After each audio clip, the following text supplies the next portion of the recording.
Good morning, Santa Clarita. Welcome in. You're listening to KHTS, your hometown station, 98.1 FM and 1220 AM. This is SCVI Charter School's Eye on the Valley Homeschooling Answers. I'm Matt Watson, your host. Welcome in. It's good to have you. We are celebrating today. We love to celebrate. You know, we love the holidays. Today's not necessarily a holiday, but better than most holidays. I don't know if it passed a lot of you by. It certainly passed a lot of other people by. I listen to sports talk radio a lot in the morning, and I didn't hear any mention of it, but today is Jackie Robinson Day. It is April 15th. Yeah, former tax day, although we got to punt a couple months down the line.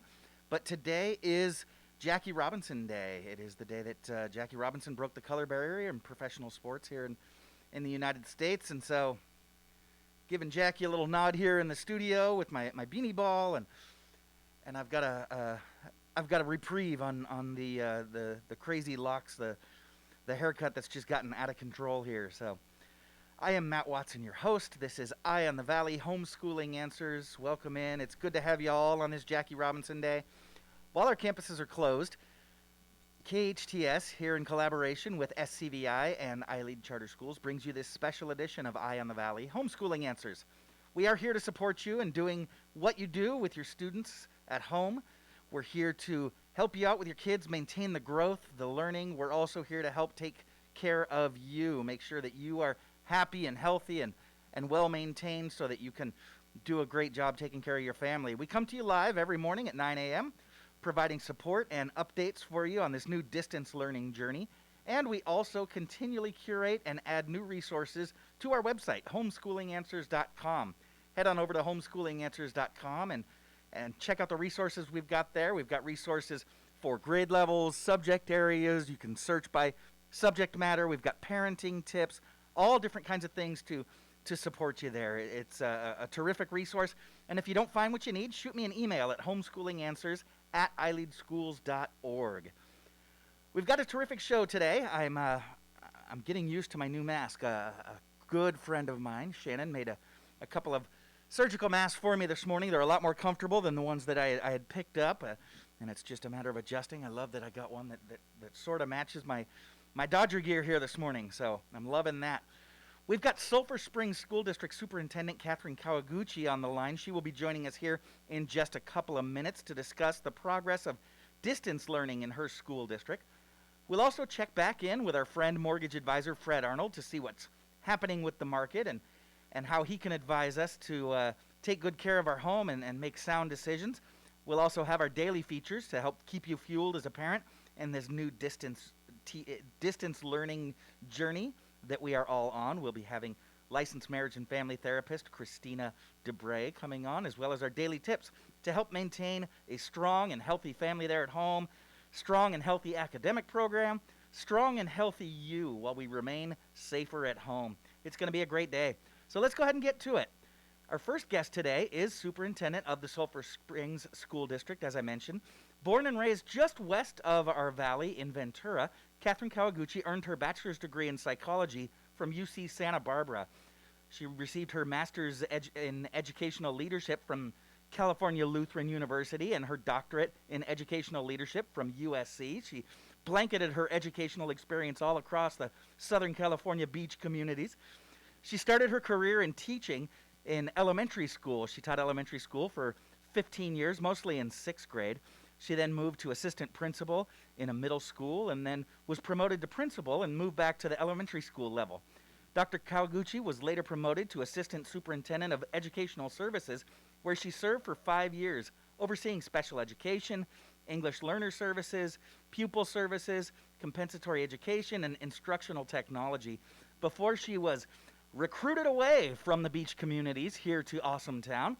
She is now in her 6th year as superintendent at the Sulphur Springs School District and prides herself on the great sense of family that exists in the Sulphur Springs School District.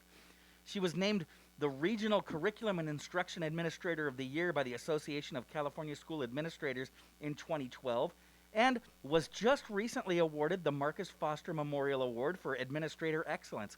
Dr. Kawaguchi, thank you for joining us this morning. Oh, thank you for having me. I appreciate it. Of course. Now, first off, congratulations on your award. That was just a couple weeks ago, wasn't it? Yes, so I'm very honored. And you should be. You know, I looked it up, and it's an award that's not just regional level. They give away a lot of regional awards, but that's a state level award, isn't it? Yes, thank you. I'm like I said, I'm very honored that I was nominated and awarded this at the California state level. Now, I know that you are humble and you're just a kind of a keep your head down and get things done kind of person, but can I pull a little bit of pride out of you? For those of us not familiar with everything happening in the Sulphur Springs School District over your tenure here now of a little over 5 years, was there something in specific that you received this award for? Yeah, I was thinking about this, and I know, the Marcus Foster Memorial Award centers on service leadership and giving back to community, and I know that probably one of the big things that targeted me being nominated was this, that 5 years ago when I came to our district and to our community here in Santa Clarita, I really started to work with our community to bring in resources to our families. I saw that we had just beautiful people here in Santa Clarita that really need to come together and focus on serving families. And so I started the Student Family Wellness Collaborative. And this collaborative started with only 30 members 5 years ago, and now we have 90 members serving in this collaborative. I meet with them about 4 to 5 times a year, and I just wanted to share with you a few of the members. We have Hart School District staff, Sulphur Springs staff, College of the Canyons.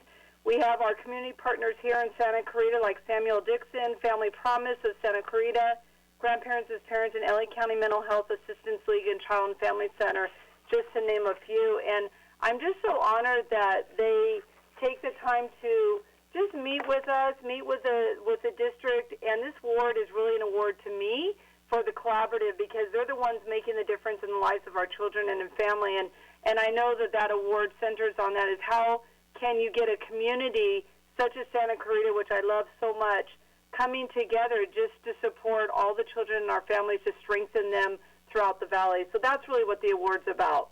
That is wonderful. You mentioned that you've tripled in membership since you started that a few years back, and it sounds like you're really kind of touching all or most of the points here in our community. So again, congratulations and thank you for all that I'm sure that's accomplishing. Thank you so much. Of course. Now, we're obviously here to talk about the school site closures, and that has really kind of shaken up a lot of what's going on in our communities and really across our state and country. So with the closure and the shift to distance learning for our schools, that came rather suddenly last month as our state really tried to get out in front of this recent pandemic and reacted quickly. Our state and city did to the health crisis. And then just a couple of weeks later, all Santa Clarita area school districts made the difficult decision to close campuses for the remainder of the school year. So what's the current state of things in the Sulphur Springs School District? Well, thank you for asking. We're doing really well. I remind our families, I send out a message every week to them that school is not closed. We've just moved to online learning. Right. And we're really we have dedicated teachers, staff, administrators, and district office staff working around the clock to make sure that we're prepared for our students. To be honest with you, I think we're really busier than we ever have been. We've had a very short time frame to move an entire district to online learning, which we call distance learning in our district. We're doing really well. We have deployed devices so that students have access to online web-based lessons that have been prepared by our staff. Those can be found on our district's website. I do continue to monitor all departments and stay in frequent communication with our families and staff so that the district office is prepared and ready to respond where the support is needed. It is a very busy time. We are working, like I said, very long hours, but we do this because we love our children and they're worth it. Yeah, it is certainly a difficult shift, and folks, whether it's in your IT department or those on the front line doing the teaching, this implies a rather significant shift for everyone. So did the students in the Sulphur Springs School District, did they start distance learning officially on Google Classrooms this week, or had it been prior? No, so we're very fortunate. Our district has a lot of technology already in the district. We've been using technology. We've been using Chromebooks and iPads in our classrooms already for many years. And so when we shifted, when the school closure happened on March 16th, we automatically, our teachers stepped in and started doing the Google Classrooms right away. We officially, I'll say, went distance learning online this week. However, we started right when the school closure occurred because, like I said, our teachers are used to that and our kids are used to it.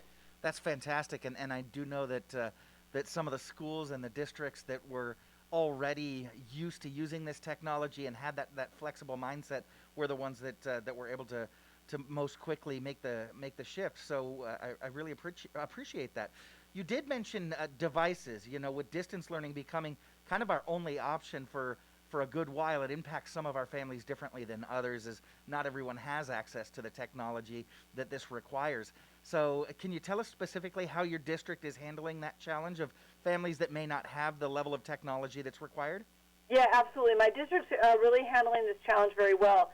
Again, I can't overemphasize how appreciative I am of our dedicated staff that want to make a difference for our students.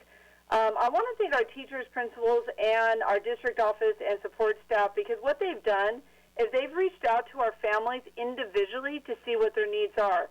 So an example, we had every teacher contact every one of their families and find out what their needs were and recorded those needs for any devices, any children that needed devices.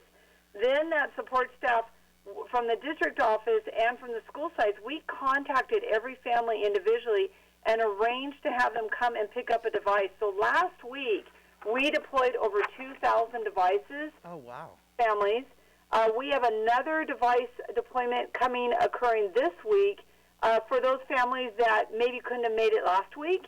Okay. And we really see that it's important that we get out there and get in front of this. We don't want our children to not have access because our platform is very strong, and we want to make sure the kiddos have access. We also saw a need for some of our families don't have internet access. Correct. We do appreciate Spectrum, and we know that some of the other companies are trying to get out there and help as well, and we need that. We need that from our local companies to get out there and help families. However, we do have some areas, as you know, in Santa Clarita that just don't get good reception, don't get good internet. Right. So we're working with them, but we have also have about 250 hotspots that are going to be deployed soon. Most of districts are all buying all the hotspots right now. We were fortunate to get our order in earlier, so we are right now configuring those hotspots to be able to deploy those out to families just to assist those that may need that. So we're pretty proud of that work, and we're going to continue working and making sure our families can access the curriculum and our children because, as I said, school's not closed. We've just moved to online. Right, and that is so important that you guys have been so proactive in moving this forward rather than taking maybe a little bit more passive role of just saying, hey, we've got devices for anyone that needs them. You're actually calling every individual family. That is beautiful. I want to thank you and congratulate your district for being that proactive because, as you know, this crisis can be something that devastates us, but it's also, especially in the area of education, it's an opportunity to move how we do things forward several decades here in just a matter of a few months. And so if we roll this out in an effective manner in a way that doesn't broaden the gap of disparity between our families but actually closes it, it's something that we can continue moving forward with and improving education for our kids even beyond this pandemic. Exactly. So have you heard from your families, your teaching staff, your students? How's everyone adjusting to the new model? How's it going? Yeah, you know, I'm really fortunate as a superintendent. I always have an open door policy. I have teachers that email me. I have parents that email me. They tell me what's going on. I have staff. We're adjusting. I know that they've never worked so hard. We're putting a lot of time in, and the teachers share with me the hard work that they're doing to prepare lessons and stay engaged with their students. I think the engagement is key. We are really trying to get our teachers to just stay engaged with your students, check in, make sure that not only are the academic needs being supported, but also the social and emotional as well. I check in with our principals every week. I get to hear the successes that are taking place and where the sites need support. I wanted to share one of the positive things that we always try to do is look at what is the positive, even though we're in this situation of COVID-19, but, you know, there's always some positives of what can come out of that, and one of them I wanted to share is I had a principal share with me that she was holding coffee with the principal with our families virtually. So usually, we can't be together. Sure. She had over 50 families attend through Zoom. That was more than she even had before we even had the closure. That's great. This was more than, this was great news for her, and we were thinking now that maybe this is the way we also need to reach out to our families through the use of technology. It's just another way to reach and reconnect with our families. So it gave us some good insight that when this is all over and we're back to operating as normal, we will probably start holding some Zoom meetings so that more families can stay connected. So I'm really fortunate that people share those stories, and I shared with you that we get emails of the successes of what's happening in the Google Classrooms and how they're enjoying reaching out to their children every day.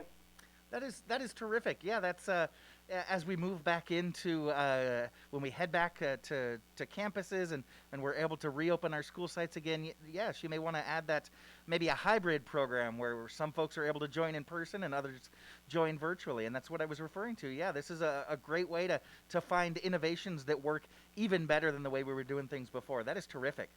Now, in times like these, they really do require everyone to step up and go that extra mile. And you've already mentioned so many people across your district from IT services and your food services and everywhere in between. But I know that among so many other people, your Assistant Superintendent of Educational Services has really come through for your students during this time. Can you talk to us a little bit about what she's been doing to help your kids stay online? Yeah, Sulphur Springs is really fortunate to have a great team in Ed Services led by Dr. Giselle Fullwood.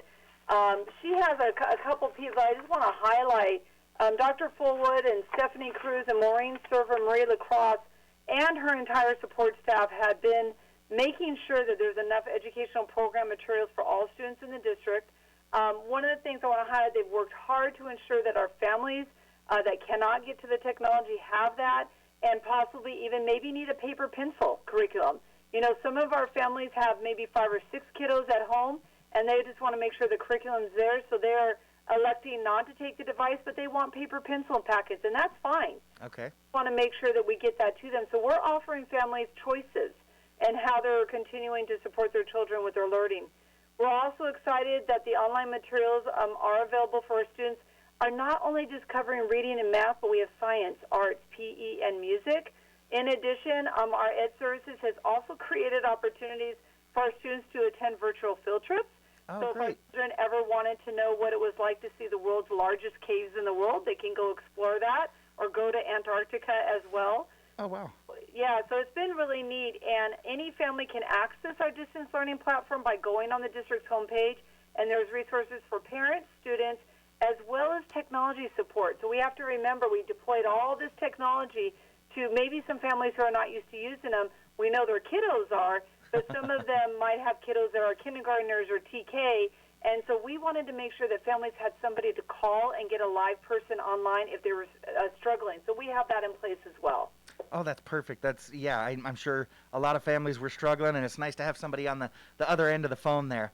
Now, delivering all the different subject areas and things like that is so important, but just delivering that basic education has become a challenge as we're all adapting.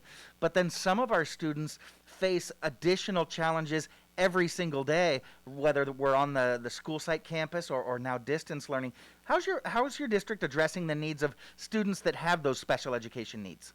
Yeah, we are full, strong working on this. So we have over 18 teams of teachers that are grouped together. We are very fortunate in our district. We have over 900 students with special needs that we are very honored to serve, from mild to moderate to severe needs. We have special education teachers connecting with their families daily, providing lessons virtually to students. I just wanted to share, I'm very fortunate to have one of our teachers of 3-year-olds with severe autism share with me a song that she sings and signs to her students every day. One of the parents videotaped the child singing with the teacher and sent it to me. Oh, my gosh, it made me cry just seeing this. It was amazing watching how our amazing teachers are so creative and innovative in the ways that they're working to engage with their students and make sure that the students know that we really miss and care about them. We're also making sure to connect with students that may need social emotional support as well. We have counselors, psychologists, and social workers reaching out to the families and children throughout the school closure. One of the things that is really important as a superintendent, as a board of trustees, we've always had a focus on making sure that we're taking care of the whole child academically, but also as well as emotional supports as needed. And that's why the counseling is a big piece in our delivery of support. We also have special education staff and principals working with families right now, holding their IEP meetings with their children and working with them to meet the needs of students. So we want to make sure families know that there's that connection. I do want to take a moment and thank the Director of Special Education, Paul Furstina, Joanne Brout, and Kelly Fidelli, Program Specialist for our district, because for their amazing leadership working with our teachers to prepare for those 18 job-like meetings that we have with all of our teachers for special education support. Over our 900 students has been an amazing feat, and they've just knocked it out of the park. So I just wanted to give them a shout-out as well. Well, that is terrific how people have been able to adapt so quickly. You know, business moves forward, and just because we've got to stay safer at home doesn't mean that we don't continue with everything that we're doing. Just like we're doing the radio show here, I know some people are mentioning that it's a little bit more difficult to hear me. I've got a thicker mask on this morning, and so that's muffling the sound, I think, a little bit, but we'll continue to work on it, and hopefully you all can hear me come through. Now, I also understand, Dr. Kawaguchi, that you too are stepping up personally to provide your students with a special treat each day. Can you tell us a little bit about that? Yeah, I also wanted to make sure that I was reaching out and making a difference. So there is a link on the district's homepage on the district learning site titled Story Time with the Superintendent. I always love to read to children, and I thought that the students may like to listen to a new story every day. So, in fact, I just wanted to share my 19-year-old daughter is helping me with this project, and she tapes me read stories that I used to read to my son and her when they were little. And this is just something that I want to give back to our students and let them know that we miss them, and we're looking forward to having them back in our schools in the fall. So it's just my little way of giving back. And that is wonderful. And I know that link is very prominent on your website. It's up at the very top in the upper right-hand corner. Yes. There's only 3 or 4 links there. Your families can find it really easy if you want to hear a story from the superintendent, or if you need IT support or a couple other things. It's up there in the upper right-hand corner. So that is terrific. Now, lastly, we focused a lot here on the show making sure that our students and our neighbors' very basic needs have been met. And I know that your school district, along with all of the other schools in the area, haven't ceased, even from that very first day, even during spring break, haven't ceased to make sure that kids who depend on schools for 1, 2, and from what I heard this morning, even sometimes 3 meals a day. Can you update us on the status of the valuable food service that your schools are providing? Yes, thank you. I really take the time to push this out every week to our families, and it's on our website as well. We are fortunate to be serving our students 18 years of age or younger. We are really trying to get the message out to the families that this is open to all families. Even if your child is not in one of our schools, they can get a free meal. We are serving at Mitchell and Canyon Springs Community Schools from 12 to 1 Monday through Friday. We are looking at possibly extending those hours, and I will let my parents know that, and it'll be posted on the website. When the family comes, I wanted to share that they're receiving breakfast and lunch, 2 meals together. The family drives up in their car, staff hands them a meal, 1 for each of their children. Also, I want our parents to know that they do not have to have their child with them to receive the meal.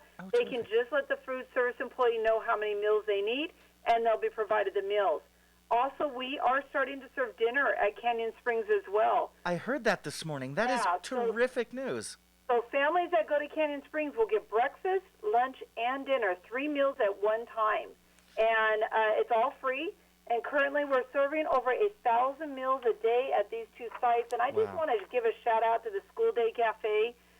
They're the food service program we have here for our elementary sites. And they're just doing an amazing job getting out there in the front and making sure our families are fed. So just a big shout out to them. Absolutely, and I know it's oftentimes a special treat when our kids are in the car and they roll up to pick up lunch or breakfast, and they get to see the ladies or the gentlemen that work in our food services program. It's kind of a nice hearkening back to normalcy for them. But you mentioned that the kids don't need to be in the car, so mom, dad, grandma, grandpa, this might be a special opportunity for you to kind of get out of the house by yourself and take a little 15-minute break and go pick up some meals for your family. That is fantastic to hear. Dr. Kawaguchi, I want to thank you for your time, and thank you so much for the service to the children of not only your district but our entire city. We really appreciate you coming in this morning. Thank you so much for having me. I really appreciate you guys. Of course. You keep up the good work. Thank you. We're going to take a short commercial break. Coming up, we're continuing our deep dive into habit number 8, finding our voice and helping others find theirs. We're also celebrating Jackie Robinson Day here today. And later on today, we'll be checking in with mortgage advisor Fred Arnold. For more information on how COVID-19 is affecting our valley, go to hometownstation.com and click on the red banner. There you'll find tips on the economy, health updates, special business hours, and much, much more. You're listening to SCVI Charter School's Eye on the Valley, Homeschooling Answers. I'm your host, Matt Watson, on your hometown station, KHTS. The best live theater can be found right here in the Santa Clarita Valley. The Canyon Theater Guild has been entertaining audiences for decades with top quality musicals and plays.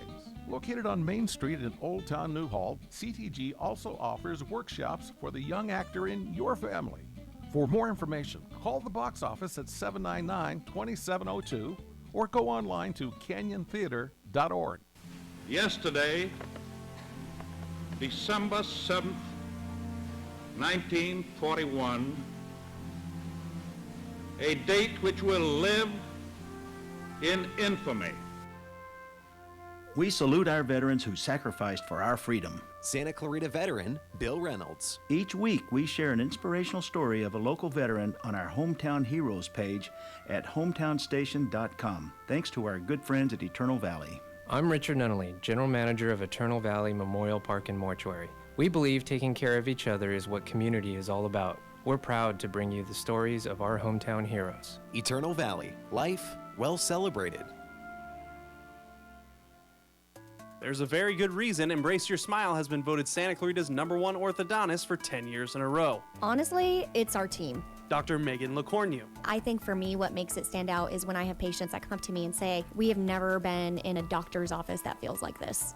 Our team is a family, and we really get along, and we are really passionate about what we do, helping our patients get the smiles they want and deserve. Dr. Megan LaCornu of Embrace Your Smile Orthodontics. Embrace your smile. EmbraceYourSmile.com. My tile is 20 years old, and it makes my house look 20 years old. For quality custom kitchen, bath, and tile, trust the professionals at Southern California Tile. Hi, I'm Bob of Southern California Tile, and I invite you to come look at the wide selection of tile and stone at our showroom. We offer you personalized one-on-one service and help you see the many beautiful possibilities for improving your home. Get some style at Southern California Tile. In Placerita, by the entrance to Masters College. Hey y'all, I hope you guys are staying safe and staying at home. My name's Devin. My dad owns the Burger King off the 5 freeway and Lyons Avenue. We are still open from business from 6 to 10 p.m. We have both our drive-thrus up and running finally. That took forever. However, on that note, I hope you guys come and help support the community. But I'm not supposed to let y'all know this, but if y'all use the Burger King app, y'all can get some great deals on there. They have some great coupons and all that. On that note, you guys can also pay through the app if you guys don't want to use cash or use your credit card to run germs around, so you can stay safe for that. Also, on that note, we do have Grubhub and Postmates coming up soon. We have Uber Eats as of right now. You guys can use that anytime you guys feel like it. If you guys do not want to stay in your car, we do have our dining room open where you guys can go in and do takeout and then eat in your cars in the parking lot. We do have to make sure that y'all stay 6 feet apart. There are markings on the floor. But I do have a little story for y'all. I remember the Santa Clarita fires years ago. My dad got a call from Jerry from the radio station asking us if we could help and feed the firefighters. My dad told everyone, let's go. So all the kids, and including my mom, we all went down to the business, opened it. We were closed that day. And then we had to call up a couple of friends to help us make about roughly 200 to 300 burgers. And we delivered it to the firefighters to make sure that they were taken care of, because that's what we're all about, is helping our community. But not only that, my dad's also all about helping his employees. He did order some extra toilet paper for them to take home, because he knows that it's hard to find toilet paper around here. He just wanted to make sure that the community and his employees were all taken care of. Please stay safe. I hope you guys get through this crisis right now. We're here to help. We're here to support y'all. Enjoy the rest of your day. Bye, y'all.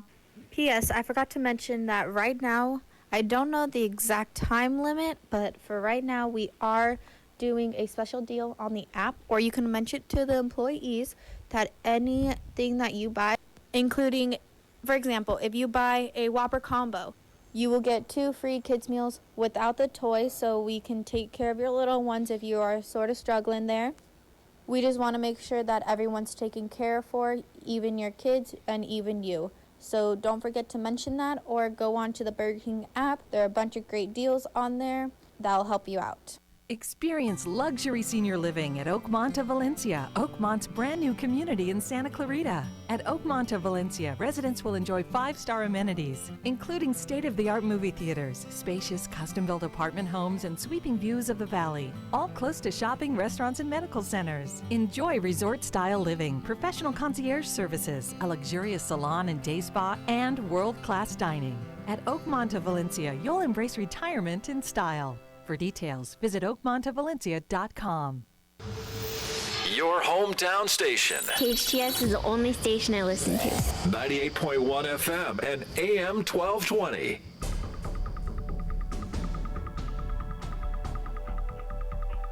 Welcome back. You're listening to KHTS, your hometown station, 98.1 on the FM dial and 1220 AM.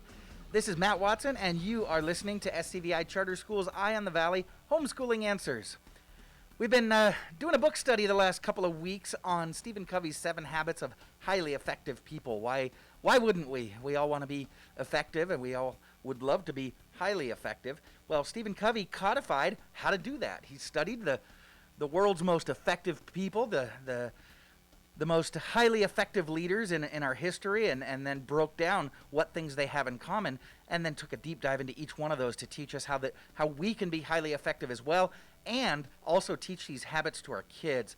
Now, really quickly, he broke them down first into 7 habits in 1989 when he published his book that's now been published in 40 different languages and sold over 30 million copies worldwide. Habits 1, 2, and 3 are all about making you a better you. It's building your independence.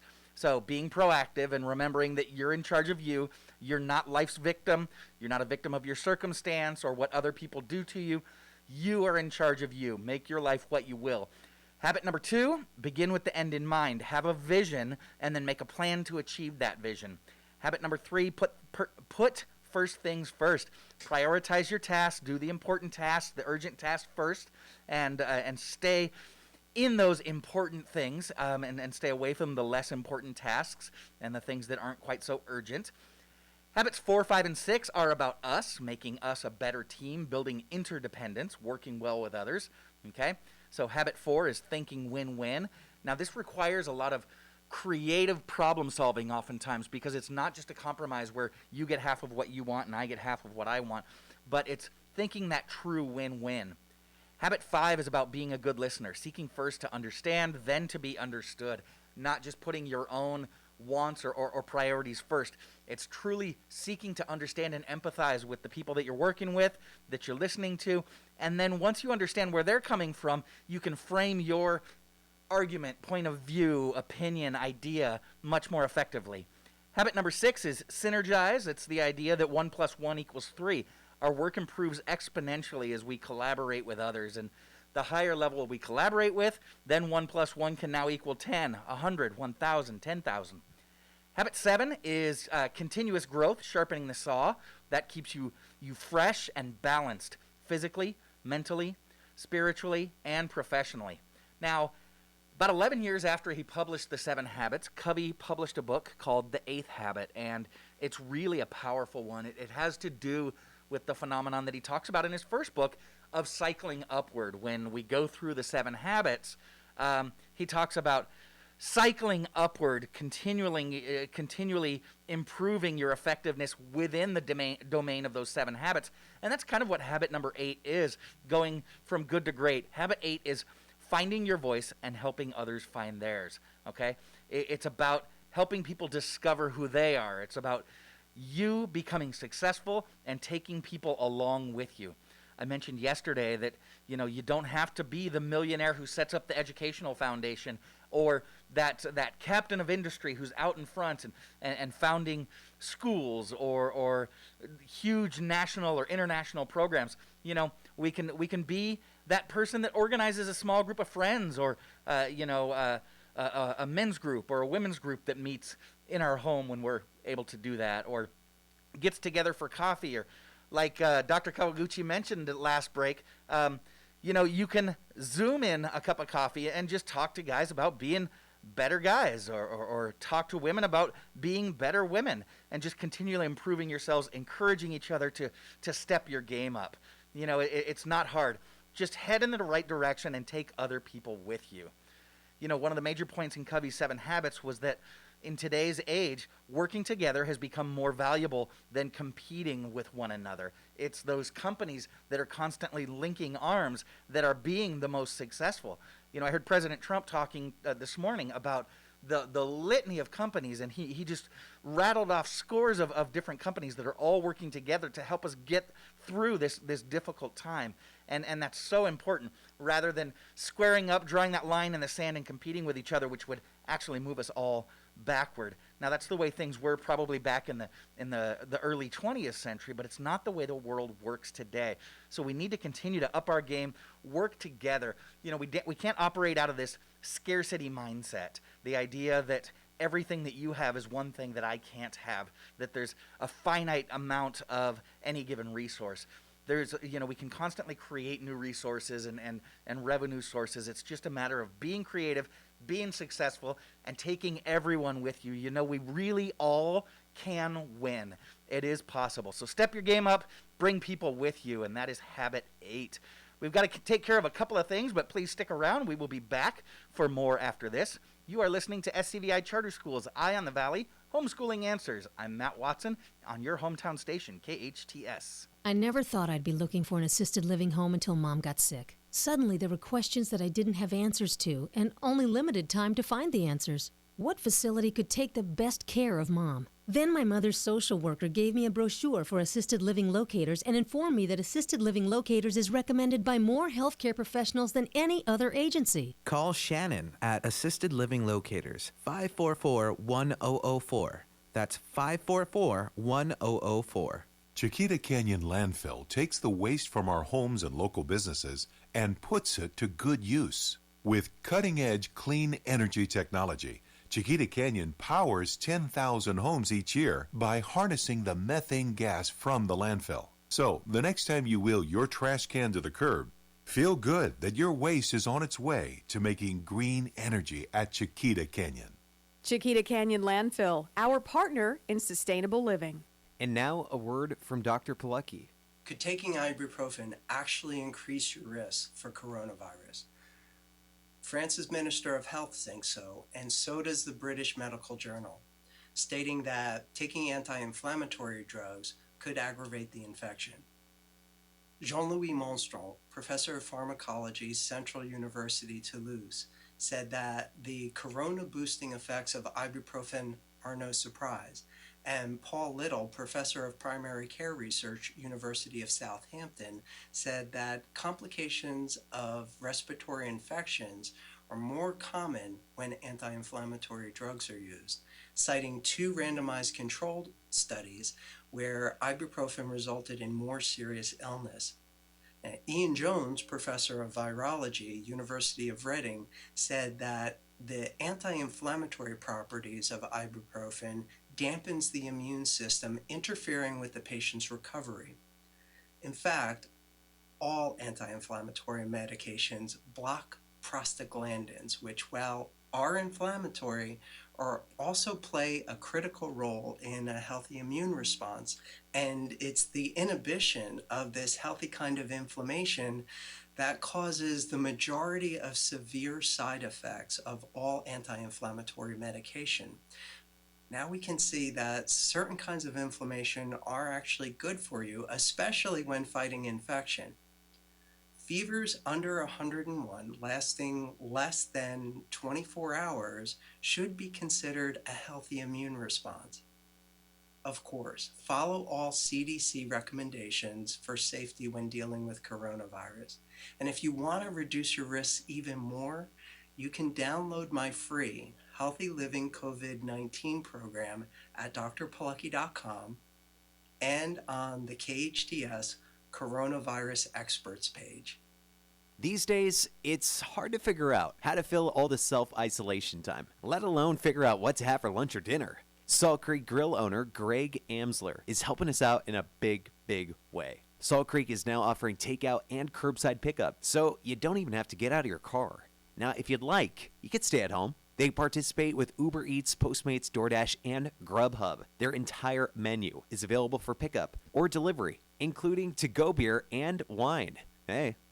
In addition, Greg's offering wine at 25% off, along with daily specials. If you'd like to buy a gift card for a future visit, now's the time. Buy a $50 gift card and get $10 extra on the card completely free. Buy a $100 gift card, you get an extra $25. Salt Creek Grill, located next to Regal Cinema at the Valencia Mall. For more info, go to saltcreekgrill.com.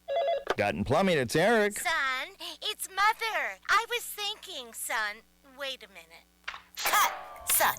I'm coming into your sound booth. Mom, what are you doing? I don't think we need a commercial. I want to let everyone know that we're open for all the usual services, but that we also care about what's going on. You know, you're right. There's doctors and nurses out there I want to thank, along with the police and the firemen. And as a mother, I want to remind parents to teach their kids to wash their hands more often and use plenty of soap. Even our plumbers are using extra safety devices like gloves, booties, and use disinfectant on all the surfaces they touch. And you know, that's a good idea for anyone interacting with the public right now. I just want us all to stay safe and healthy. And that they can call us for anything they need right now. That's why I love you, Mom. You think about our customers first. Give me a hug. Son, social distancing. CottonPlumbing.com. Your hometown station, KHTS. Welcome back. You're listening to KHTS, your hometown station. 98.1 FM and 1220 on the AM side. Some of you are also watching us on Facebook Live. It's good to have you. You may notice it's a little bit hard to see kind of any of me, as most of my face is covered up with my mask here, and then the top part of my head is covered with my Dodgers hat. We are celebrating Jackie Robinson Day today, and this is Eye on the Valley Homeschooling Answers, and I think it's a great education to educate our kids about the amazing inspiration that was Jackie Robinson. You know, we think about his accomplishments in baseball, and he truly was one of the greatest of all time. But, you know, baseball was only one of the sports that Jackie played. He was a four-sport star at UCLA. He was a Bruin, that's right. He started in baseball, of course, but he was also an excellent football player, basketball player, and an outstanding track star. And, in fact, baseball wasn't even the first professional sport that he played. Did you know that Jackie played semi-professional football for the Honolulu Bears? That's right. His first game was actually at Pearl Harbor. So, and that was obviously before the war. He, during the war, served as a lieutenant in the U.S. Army at Fort Hood. Now, he was court-martialed from in the Army for refusing to sit in the back of the bus. That was in 1944. So he's a guy with a tremendous amount of talent, but also a lot of tenacity, and knew who he was as a man, and knew to stand up for it, and again was eventually court-martialed for it. Jackie went to UCLA, but he did not graduate from there. He left school early because he figured that a degree wasn't going to help him get a job, and remember that's kind of the reason he was going to college. He didn't think that he had a whole lot of shot at many professional sports, and did not think that the college degree was going to get him a job. He felt this way because his older brother Mac had a hard time getting a job. You know, Mac, his older brother, participated in the 1936 Olympics in Berlin in the 200-meter dash. Mac Robinson actually broke the Olympic record, but still finished second, and you know who he finished second behind, right? Yeah, Jesse Owens. Jackie figured that a silver medal winner, if a silver medal winner couldn't get a job, then how would a degree help him get one? So he left UCLA early.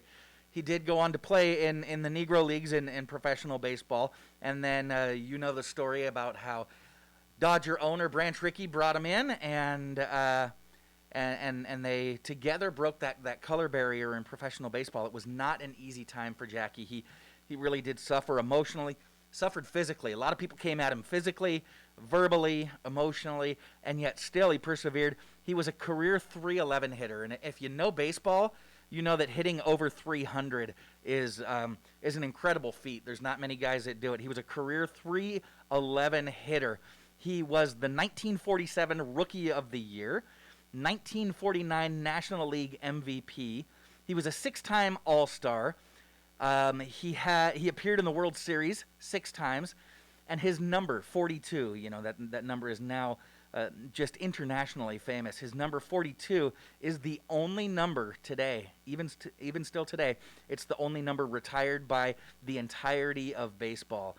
And so 42 is also retired in every sport at UCLA. So if you're playing professional baseball or if you're any athlete at UCLA, you just can't wear the number 42 because that will forever be known as Jackie's number. And you know, if we were playing baseball today like we should be, all the ball players out on the field today would be wearing that number 42. It's the only time that it gets worn in baseball, and everybody wears it on April 15th in honoring Jackie. He eventually retired from baseball in 1957 when he was traded to the Giants. You know, the Dodgers, they're a business, and they figured they could still get some value out of Jackie, but he was valued most by what they could get for him. And the Giants were looking to bolster some things with a strong veteran in their clubhouse. And so the Dodgers traded Jackie to the Giants, and I know some of our listeners out there are thinking, I did not realize Jackie Robinson played for the Giants. It's because he didn't. Jackie said, you know what? I'm going to retire before I'm going to wear that uniform. And God love you, Jackie. The trade was actually made in December of 1956, but before he ended up heading up to San Francisco, he just decided that he could not do it. And, you know, Jackie Robinson is a true inspiration. And if you haven't seen the movie, maybe take some time that you've got to check it out. The movie 42 does a fantastic job of telling the story, not only of inspiration, but the story of a man who has his own breaking point. And I think one of my favorite stories about Jackie Robinson is when he kept going to Branch Rickey and asking him, how much longer do I have to put up with the verbal abuse and pitchers throwing at me and guys spiking me as they slide into second base. And Branch Rickey said, he says, look, Jack, you got to give me 2 years until people get used to this idea. Give me 2 years. And he says, okay, fine. But you know what? If you go back, and I don't know if the tape exists, but at that 2-year mark, Jackie Robinson celebrated his 2nd anniversary in major leagues by hitting a double. And Shane, he came in with the spikes high and put his spikes right between the shortstop's eyes. Now, this was a shortstop that threw a lot of racial epithets at him over the course of those 2 years, and so that's how Jackie celebrated, was by getting back a little bit, which is kind of the old school way of playing baseball that I love. Well, we got to love you, Jackie Robinson, but it is time to go to a commercial. We have to check local and national news stories, but I want you to stick around. We've got some special guests coming up. We'll be checking in with Fred Arnold. You are listening to SCVI Charter Schools Eye on the Valley, Homeschooling Answers with your host, Matt Watson, on your hometown station, KHTS.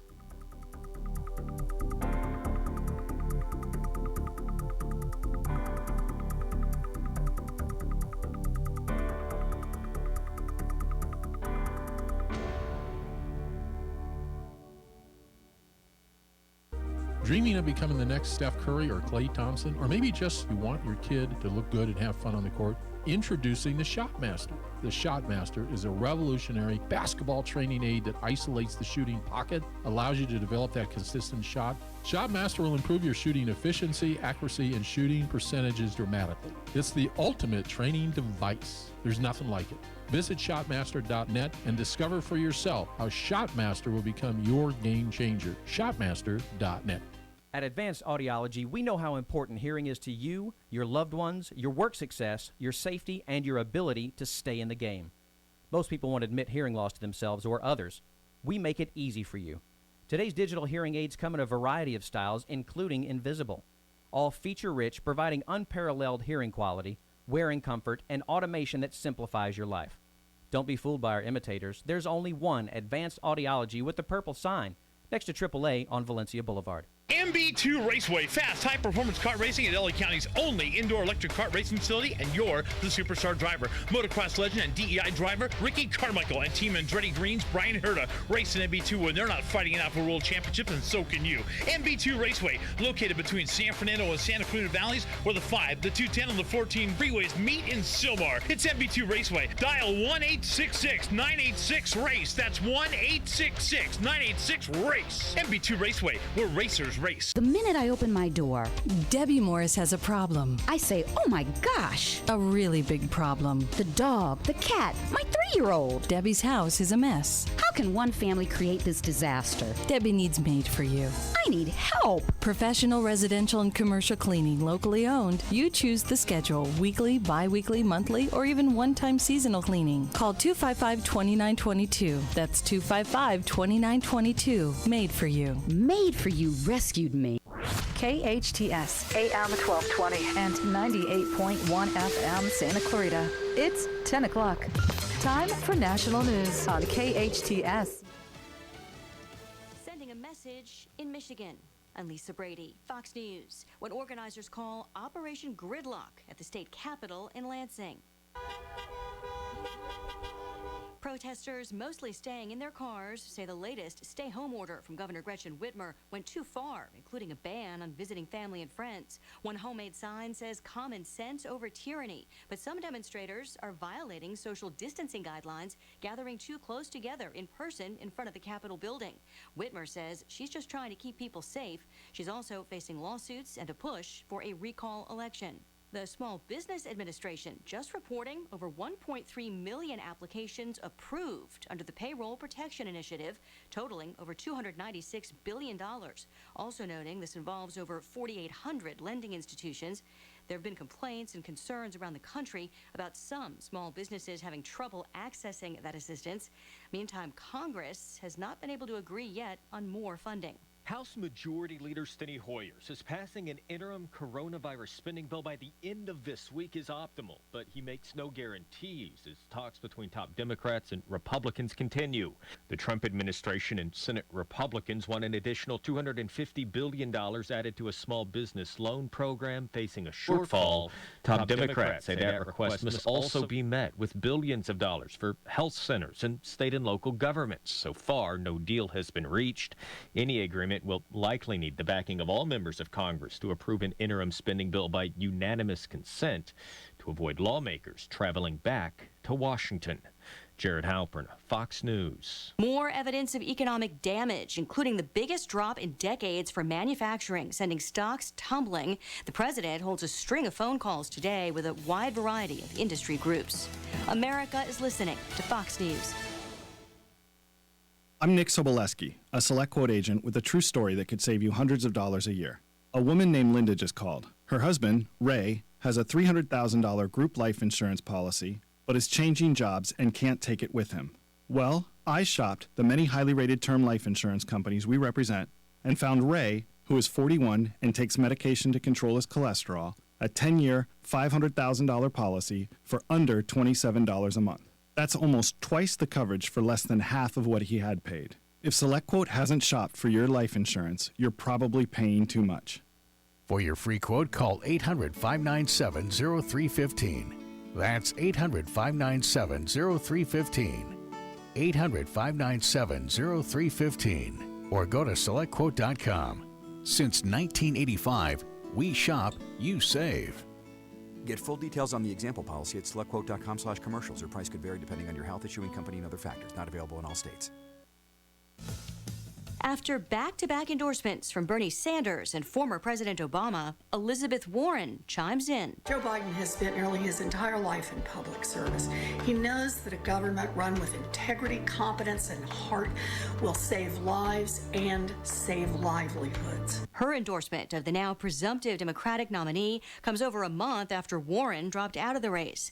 Biden is offering praise for Warren's passion, integrity, and determination as he prepares to rev up the search for a running mate. Louisiana's primary is getting bumped again. Louisiana was supposed to hold primary elections on April 4th, but Governor John Bel Edwards had delayed them until June and now will delay them until July 11th.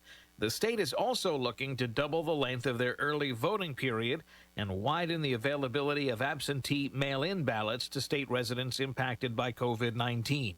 Officials in Louisiana are also looking into moving certain polling locations away from nursing homes or senior centers.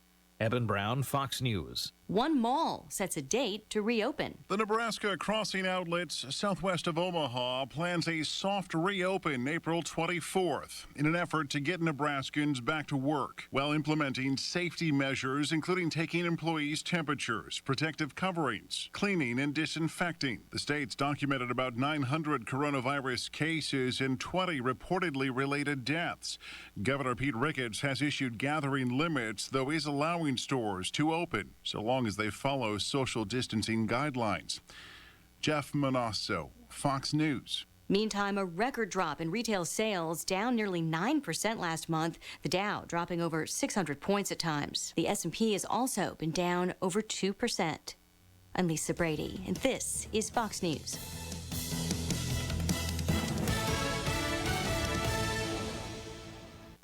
Thanks for listening to KHTS AM 1220, Canyon Country, California. K260CO 98.1 FM, Santa Clarita, California. Lots of people can build websites, but there's one Santa Clarita company that specializes in designing websites for your business. Small Dog Creative. The Small Dog Creative team is made up of local designers who are hands-on. Their talented team of experts build premium websites and redefine branding. Small Dog Creative doesn't just build websites. They'll upgrade your business's online presence and turn your business into a powerful online brand. Small Dog Creative, Santa Clarita's most innovative web and design company.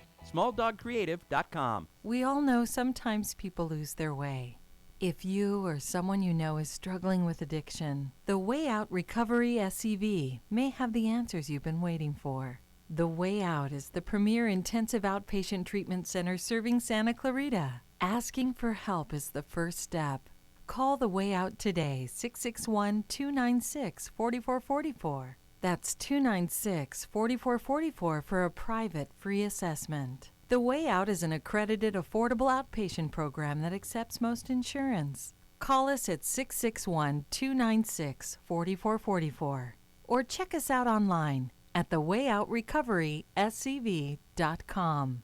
Quit battling with yourself. Ask The Way Out for help today. As the stay-at-home order continues through the month of April, Burger King is committed to following state and federal safety guidelines when it comes to serving you, the customer. Although in-restaurant dining has closed, pickup and delivery service continues. The current hours are 6 a.m. to 10 p.m. You can mobile order through the BK app for pickup, or you can use any of the delivery services like DoorDash, Uber Eats, Grubhub, and Postmates. Burger King on Lyons at the 5 Freeway, now with service at 2 drive-through windows. It's Eric Hallaby, CEO of TFS Financial Insurance Services. Many people suffered a loss in their retirement accounts due to recent market volatility. But none of our clients lost any money because our clients never move backwards with the market. Our clients keep their principal and the interest they've earned. And when the market grows, they have opportunity to earn interest tied to the market growth. We call that reliable retirement income.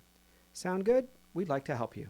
Call us at Total Financial Solutions, 888-99-RETIRE. That's 888-99-RETIRE, 888-997-3847. City Councilman Bob Keller here. Keep it tuned to 98.1 FM and AM 1220 KHTS, hometownstation.com, for the latest information regarding COVID-19. KHTS will have both national and local news and information during this unprecedented time. For more, go to the KHTS website or the KHTS Facebook page. KHTS is also available online in the free app for iPhone and Android. Continue to social distance, only going out if it's absolutely necessary, and continue to check on friends and family. With your help, we will flatten the curve and come through this stronger than ever. Thank you. The following is sponsored programming and does not necessarily reflect the views or opinions of KHTS or its ownership. Welcome back. You're listening to KHTS, your hometown station, 98.1 FM and 1220 on the AM side. This is Matt Watson, your host. You're listening to Eye on the Valley, Homeschooling Answers. We are here to help support you in your distance learning journey, and we've got all kinds of resources for you. We have educational guests just about every day here on the show, but we've also got a website full of resources for you to work with your children at home. It is homeschoolinganswers.com. Head on over to homeschoolinganswers.com. You'll find just about every resource I think you could need for every grade level, every subject area. We've got parent resources.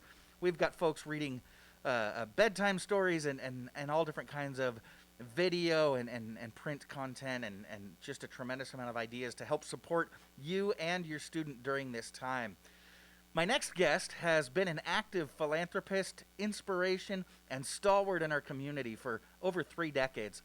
Fred Arnold is an industry leader and seasoned veteran in the areas of mortgage lending and public speaking.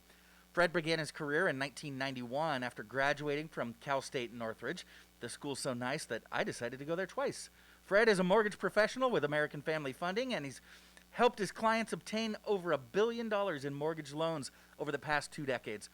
Now, his business is 100% referral-based. Fred lives in the 8th habit that we were talking about earlier, believing that if you help enough people get what they want out of life, then you will always achieve your goals and dreams. Fred often speaks to business and consumer groups on the economy, the state of the housing market, and how to get the best investment when buying real estate. Fred has hosted his own TV show, Out of the Rough, on SCV TV, as well as his own radio show right here on KHTS called the SCV Chamber Business Spotlight. Fred was recognized as one of the top 40 business people under 40 in Southern California by the San Fernando Business Journal. Fred has also served on the OLPH School Board, the COC Foundation Board, the Child and Family Foundation Board, and the Santa Clarita Valley Coalition Board. He's also served as the chairman for the SCV Chamber of Commerce, treasurer for the National Association of Mortgage Brokers, secretary for Matadors Community Credit Union, and was the president for the California Association of Mortgage Professionals. Fred is licensed by the California Department of Real Estate and the NMLS. He is also an Ironman, having completed the 70.3 World Championships in South Africa and several other Ironman events, proving to his 4 children that he can still take them. So watch out, kids. Fred, welcome back. Thanks for coming on. Man, thank you so much. Boy, I better be good after all that. Fred, you've been good for a long time, and that's where all that comes from. We appreciate you coming in. So absolutely, Matt. We talked to you last week, and with everything that's going on, there's been quite a bit of chaos out there in the market and with interest rates. How's the housing market right now? I mean, people aren't getting out of their houses or anything like that, and you know how important the housing market is to all of us here in town. So has everything just come to a grinding halt, or are things still flowing out there? So, Matt, we had one of our biggest funding weeks of purchases for the year the last 2 weeks, the last week and a half or so. Really? And, yeah, believe it or not, but many of those were originated back before the stay in place, stay at home, or stay in place notice came out, right? So people were looking actively for a home. Sure. So that wave of homes, escrows have closed. And things had slowed just a little bit at the beginning of the year. It wasn't like actually summertime where it's busy, but we still saw some activity. Yes, you cannot go to an open house, right? They don't have them anymore. Right. It's hard to preview homes. There's certain rules around it. And if you're not serious about selling your home, why would you put it on the market and have strangers coming through it? So we are seeing a softening of that market, if you will, from our lending standpoint. But people are still getting pre-approved, Matt. Okay. I'm almost a little bit surprised at the number of inquiries we're getting for pre-approvals, because people are finally realizing, Matt, hey, I've been locked out of the home buying process for so many years. I want to be able to take advantage of lower interest rates and not being outbid by 4 other people. And so we're seeing very much so that we're seeing new home sales, of course, are strong because the house is empty. We're also seeing empty homes that are, let's say the residents already moved into their home, very, very active. So, yeah, it's going to be positive, but I think it, especially for the younger I say kids out there, I guess I could say that, right? Like the first-time buyers? Yeah. There's a lot more folks qualify as kids when you're your age or my age. Exactly. Yeah, exactly. So my kids are in an age group where they've been locked out of the home buying process because it was just multiple offers. You had to have a big down payment. It was just very challenging, and now if you want to buy a home, the people that are listed for sale want to sell in most cases, or they get washed out, and you're going to be able to get into a home. So now let's talk about interest rates. People think interest rates are going to continue to drop. They've dropped tremendously, about 1% since a year ago. Actually, about 1.5% since a year and a half ago. And so great opportunity as far as locking in an interest rate for the next 30 years. And even if it's a stepping stone home, Matt, you can rent it out because rents are so high. If you decide to move 2 or 3 years, assuming rents stay where they're at today. And so a great opportunity for people to buy. Yeah, you're absolutely right about rents. It's incredible. There's so many homeowners out there that are able to more than cover their mortgage with what they're able to charge for rent. Now, that's the one question I get asked a lot, Matt. Is it the right time? And I don't know what the right time is, right? But my comment to them is, will you ever see 3.0 with an APR of 3.19, or will you ever see these rates low? Maybe, maybe not. So when interest rates go up to 4.5%, 5%, and you've got this starter home that's at 3.1, what are rents going to be? Because they've always gone up. Yeah. But your mortgage payment stays the same. Once I asked that question, or if you really got in trouble and you had to move back home to mom and dad, which people do, you don't have to have foreclosure. Rent your house out. You don't have to go down that road. I never understood that. If you get in trouble, figure it out and rent your house out, and you can usually break even because housing is so expensive. I mean, right now, if you want to rent a 2-bedroom, it's probably about $2,500, and that's an apartment. So great time to own a home, and the downside, there's minimal downside because you could rent it out if things got tough. Yeah, definitely. Now, we're also in kind of an interesting time because typically when interest rates drop, prices go up and vice versa. And you kind of play that seesaw of, do I want to pay a higher interest rate or do I want to pay a higher price for the house? And both of those kind of, interest rates, you mentioned it dropped a lot lower, but prices, you can still get a competitive price. But if I'm kind of looking off into the future and I'm trying to decide, do I want to buy now when rates are really, really low, or should I wait for prices to drop? How would you advise someone in looking at a lower price versus lower interest rate?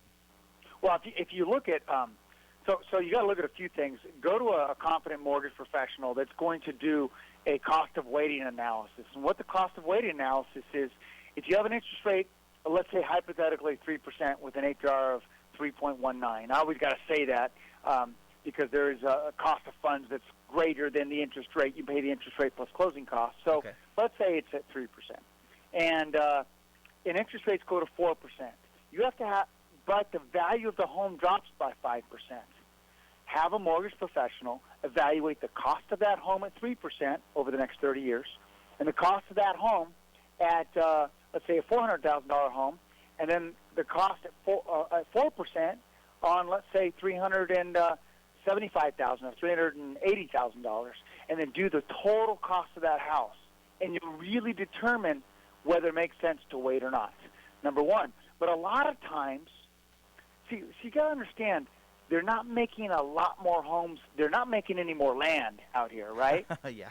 And they're not making a whole lot of new homes here. It's at a gradual pace because we have so many rules about building in California. Sure. So, but we have population that's growing. So if we see a dip in values, I think it could very well be temporary to the next 6 to 12 months, depending on how long people are laid off.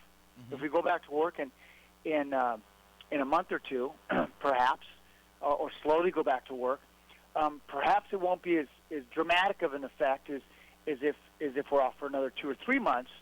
If we have a vaccine, perhaps that changes things. But I think long term, I'm betting on real estate because of the fact that it costs more money to build.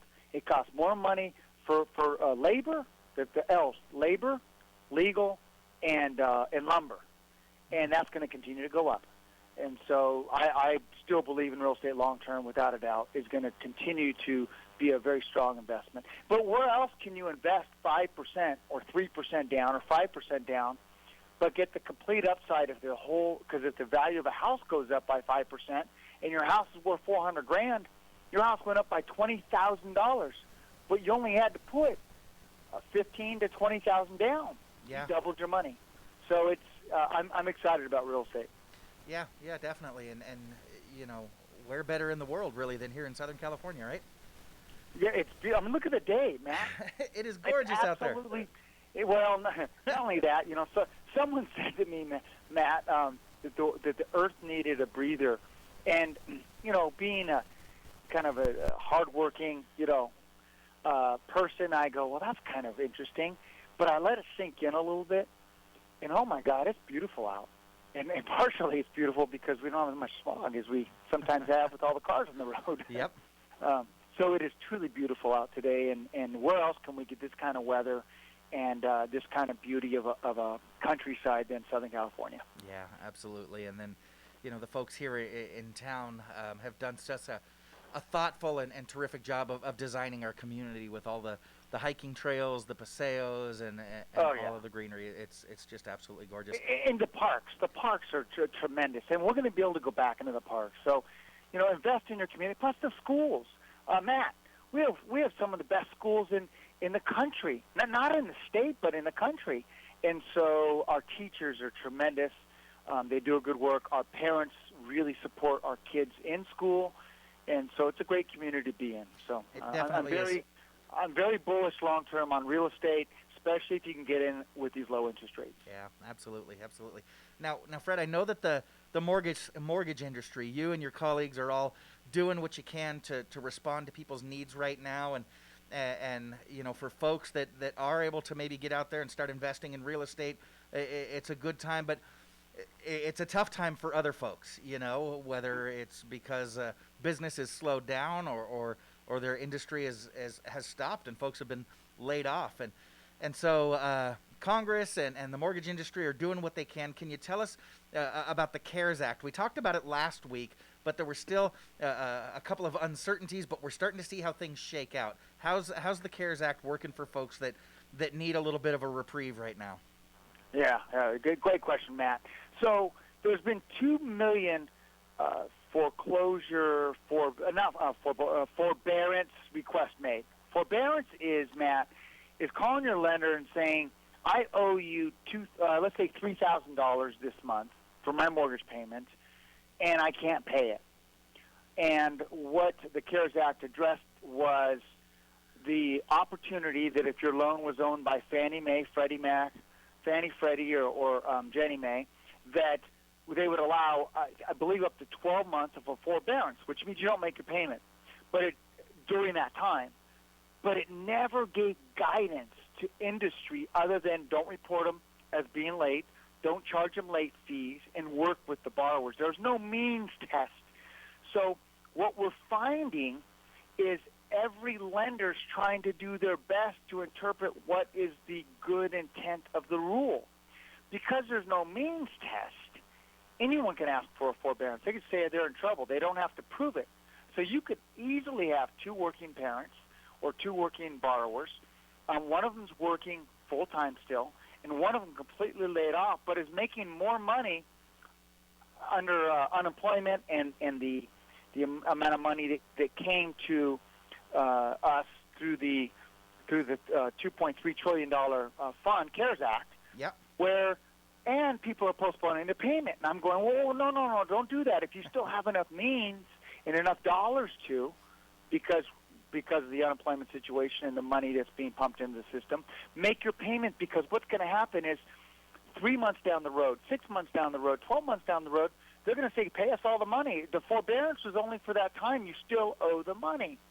So they're not forgiving the payments and just waiving them. They're just pushing it off a little while, right? People just think they're adding it to the back of the loan, and that's not true. Now, so it's very complicated, but here's a cascading effect, Matt. First thing is you ask for forbearance 6 months. So in 6 months, you're paying let's say $2,000 a month. That's easy math. You owe $12,000. Well, if you couldn't pay $2,000 a month then how are you going to pay $12,000 in 6 months? Okay. Right. And most consumers, let's be honest, okay? Most consumers aren't saving that money and saying, we'll just pay the $12,000 because I want to make sure I hold on to my cash. Look, I paid my taxes already. Do what you have to do, even though they'll let you postpone it. If you can afford it, pay it so nothing happens to the money and you can keep your home. But we wait, and they say, we want the money in 12 months. And then in 12 months, you say, I don't have the money. So then they go, okay, well, we'll add $12,000. We'll add $1,000 to your mortgage. So instead of $2,000, you're going to pay $3,000. Well, if you couldn't afford $2,000, how are you going to afford $3,000? So you have this cascading effect. Now you say, I can't afford that. Okay, well, let's add it to the back of the loan. It's called a secretary loan, where it's added to the back of the loan, and it's the second trustee. It's still accumulating interest. 3, 4, 4.5, whatever it is. It's like putting your mortgage on your credit card. In a way it is. Now, for those that truly cannot afford it, yes. But maybe don't look, hey, do it 3 months at a time. Hey, can you give me 3 months? And can I ask for another 3 months? Or what if you can afford $1,000? So this is an interesting concept, Matt. If you can afford $1,000 but your payment's $2,000, if you send them $1,000, you'll be considered late. But if you come up with an agreement, or you come up with an agreement to forego it for 3 months if it's zero payment, save that $1,000 a month that you could pay them, so you can start making the payment in 3 months and only have that 3 months of forbearance. The other concern I have, so you can work agreements, but you can't just send half the money in and hope that they take half. You got to have an agreement in place. You got to talk to your mortgage broker. You have to. Your mortgage bank, the servicer of the loan, the person that collects the payments. Right. You got to remember, the person that collects the payments probably is not the one that owns your loan. It's probably owned by Fannie, Freddie, or an investment company, right?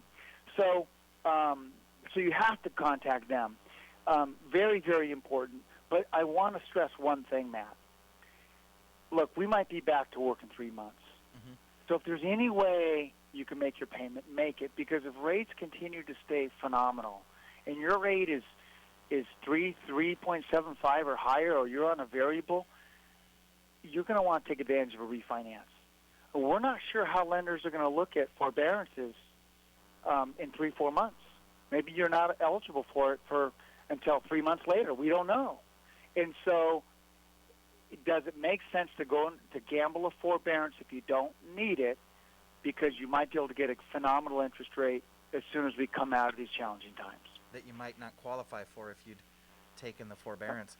Now, we don't know yet. So, right. Yeah, that's the key. I'm telling people, make your payment if you can, or call them and say, hey, can I just have 3 months? Because what if you're in a 12-month forbearance, you don't have to make the payment, but you want to refi in 6? Nobody's going to do the loan. You're not making a payment. Yeah. Yeah. So, and do we know how this might also affect folks' credit score? Is this going to negatively affect their credit score if they take a forbearance? It's not supposed to, but we're still waiting for guidance, because then do we put loan and forbearance, no lates? But does that loan and forbearance cause the credit bureaus to rate that line differently? We don't know yet. And so there's so much. When an elected official, when the governor stands up and says, or the mayor, you don't have to make your rent or mortgage payment for up to 12 months. We don't put any structure around it. It's a little bit chaotic. So we don't have an answer on that yet. But the goal was not to put you as being 30 days late. That was an important thing. But if it's his forbearance, is that going to negatively affect? We don't know yet, because we're not sure how it's going to report yet, because they just started. So still so many things up in the air. Bottom line, if you still got your income and you can make your mortgage, pay it, move forward. If you're struggling a little bit and you need maybe a little bit of a reprieve, reach out to your lender and talk to them and see what they can do. Can they take a portion of the payment each month, or can I defer it 3 months and then wait and see, and if I need to extend that. And then, of course, if you need it, that's what it's there for, and take advantage of it if your family's not able to work or not able to cover your mortgage right now. 100%, absolutely. The people in the middle that I find that are getting hurt the most are the professionals that their income dropped by 50%. Yeah. And they don't qualify for unemployment, okay? Or you're self-employed. You don't qualify for any of the stimulus money, and you're kind of stuck in between, because you don't get unemployment of $1,000 a month because the state and the federal government are giving, they're both giving dollars to some extent.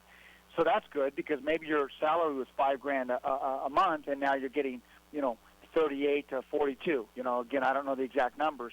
Those guys will do okay. Maybe you're doing more exercising, you're learning a new trade, you're online learning, you're making the best, or you're spending time with your kids. You're doing the best of being unemployed. But the ones that are kind of lost are the ones that make pretty good income, but their income's dropped, so they can't really take advantage of any of the federal programs, and their income truly is down. And those are the ones that are kind of caught in between where, where's the help for them? So, yeah, in that case, take advantage of postponing your mortgage for a couple months if you can. Fantastic. And if folks need any deeper advice, are you available to take phone calls? Can people call and ask you questions directly, email you? Where can they reach you, Fred? Absolutely. Just call our team, 661-284-1150, or you can also AFF, American Family Funding, AFFloans.com, or email us. So you can email me, and someone on our team or myself can answer it, Fred@FredArnold.com. Happy to help out. Fantastic. Now, lastly, I've talked about the inspiration that you are in our community, and you've got a great social media presence. You're constantly lifting people up, and it seems to be a key part of your regular workday. Can you tell us why, Fred? Why is inspiring others so important to you? I'm not sure what happened, but I think I was inspired by so many others in the past as I was stumbling through life, and I still am stumbling, Matt. You and I, right? We're about the same age. We're still trying to figure out, right? Oh, yeah, definitely. But we found so much inspiration from others, but I think it was constantly drilled into me, and I'm one of these self-help guys. I listen to a lot of motivational speakers, religious speakers. I listen to anything just to fill my mind with new thought. And a lot of it is, and I've learned, I pick things up from everybody. I pick things up here and there, and I go, well, that was inspiring, or that wasn't inspiring, or how can I inspire others? That person helped me get where I'm at. And there's so many people. So it kind of allows me to have additional purpose in life to help others. Why are we here? And I think that I'm constantly thinking to myself, how can I help somebody strive to be better? You also, with social media, man, I find that a lot of people, they're down right now. Yeah. So it gives me joy. My son said to me one time, he's pretty smart, he's at UCLA, he goes, Dad, if you donate $10,000, is it self-serving or not? And I said, no, you're being unselfish. He goes, no, it's kind of self-serving. I go, what do you mean? He goes, well, you're getting joy out of doing that, right? I'm like, yeah. You're getting fulfillment out of doing that, right? Yeah. He goes, so in a way, you're serving yourself by doing it. And it's interesting because when you give back, it does so much for your own soul. It's a win-win, isn't it? It really is. Yeah. It's really not as selfless as you might think in a normal sense because we're getting some joy out of it. Sure. And anyhow, so it brings me joy to see people succeed, and if I can be just a small part of it, then I don't mind looking goofy on a video for 30 seconds. No, your videos are great, and joy and inspiration are not a finite resource. There's an infinite amount out there. You can actually go out and create it and harvest it from others. Fred, you've had some great guests on, I have to say. But I want to know when you're going to get that other amazing guest, Tony Watson, back on. I want to hear what he has to say. We've been looking for Tony. We had him on a couple of weeks ago. We've been looking for him. I know he keeps busy. He's in an essential industry as well. But he's been my show contributor today. He's been helping us with the Jackie Robinson facts this morning. So whether you see him or hear him or not, he's there. He's always behind the scenes. Tony's always got his hands in things. Oh yeah. All right, man. All right, anytime Fred. you need me, give me a call. Happy to help out. And I'll leave with this one last thought, and that is, helping out people, help others achieve their dreams and goals in life, and you'll achieve yours without a doubt. Just keep striving to serve for others, and you'll get anything out of life that you're looking for. Fantastic. Thank you so much, Fred. We really appreciate everything you do for our community and for the show. Take care. You're welcome, Matt. Take care. Bye now. We've got to take some commercials right now, but please stay tuned. When we come back, we'll be talking about some easy and creative educational options for you and your kids. You're listening to SCVI Charter Schools Eye on the Valley, Homeschooling Answers. I am Matt Watson on your hometown station, KHTS. And now a cooking tip from Keith Mowry from Bob's Country Meats. Everyone loves chicken. It's easy to cook in a variety of ways, especially on the barbecue. Marinate it overnight in your favorite marinade. Brown it up nice on the barbecue, and then put it on the other side in direct heat. Close your lid. Take another 25-30 minutes, and they're good. Chicken, tri-tip, pork chops, turkey, steaks, even exotic game like buffalo and ostrich. For the tastiest chicken in town, visit Bob's Country Meats on Soledad in Canyon Country. At SCVI, we don't just prepare your child for the real world. We empower them to imagine and build the world they want for themselves. Our tuition-free TK-12 charter school combines project-based learning with extracurriculars from robotics to theater to sports to give your child boundless opportunities to explore who they are. Located just off the 5 freeway in West Santa Clarita Valley, SCVI has the only international baccalaureate program in the area. For enrollment information, including open enrollment options, visit ileadsantaclarita.org. Finding the right lawyer can be a challenge, but in Santa Clarita, there's no need to search when there's Hacker Law Group, Santa Clarita's premier litigation firm. Jeffrey Hacker has represented celebrities, financial institutions, accident victims, and other individuals and companies with their legal challenges. Mr. Hacker has been ranked the 15th most influential person in the entire Santa Clarita Valley in 2010 by the Santa Clarita Valley Business Journal. When everything is on the line, call the Hacker Law Group. Hi, I'm Miles McNamara, Certified Senior Advisor and owner of Comfort Keepers and Home Care. Our caregivers help you in your own home. A Comfort Keeper can provide companionship, meal preparation, medication monitoring, assistance with personal care, transportation to doctor appointments, all enhancing your independence and safety in the comfort and privacy of your own home. So if you or someone you love could use a helping hand at home, call Comfort Keepers at 287-4200. That's 287-4200. This is Bradley Gross from Santa Clarita Grocery. Santa Clarita Grocery serves fresh groceries to families, individuals, and those experiencing homelessness. At Santa Clarita Grocery, out of every dollar donated, a full 99 cents goes directly to the needs being addressed. As an all-volunteer-led organization, we operate on a 1% overhead, receiving no government funding for our operations in the community, resulting in us being one of the most efficient charities in the Santa Clarita Valley. If you're looking to support the good for our community, please consider partnering with us by donating to Santa Clarita Grocery. What is donated is specifically kept in the Santa Clarita Valley, helping over 3,000 families, including 5 other community charities. Please visit our website, santaclaritagrocery.org, or visit us on social media or call us at 425-7575. That's 425-7575. As the stay-at-home order continues through the month of April, Burger King is committed to following state and federal safety guidelines when it comes to serving you, the customer. Although in-restaurant dining has closed, pickup and delivery service continues. The current hours are 6 a.m. to 10 p.m. You can mobile order through the BK app for pickup, or you can use any of the delivery services like DoorDash, Uber Eats, Grubhub, and Postmates. Burger King on Lyons at the 5 freeway, now with service at 2 drive-through windows. Your hometown station. KHTS is the only station I listen to. 98.1 FM and AM 1220. Welcome back. You're listening to KHTS, your hometown station, 98.1 FM and 1220 AM. This is Matt Watson. You're listening to Eye on the Valley, Homeschooling Answers. We are also live on Facebook Live, so just check us out at KHTS Radio on Facebook, and you will find the banner there. Pull us up, add some comments, let us know what you need, what you're thinking, what you're feeling. So, it did take a little while, but I think all of our school programs are now fully up and running. We talked to Dr. Kawaguchi from the Sulphur Springs School District earlier this morning, and she told us all about how kids are now in Google Classroom across the district, and I think the same can be said for the rest of the school districts across the valley. We are all online and up and running in one form or another, doing that distance learning thing, and that's keeping your kids fully engaged, right? They are in there, they're working, they're learning, they're growing, and everything's kind of back to normal, right? Everything's going great? No? Well, I do want you. I want you to remember that this doesn't have to be so intense.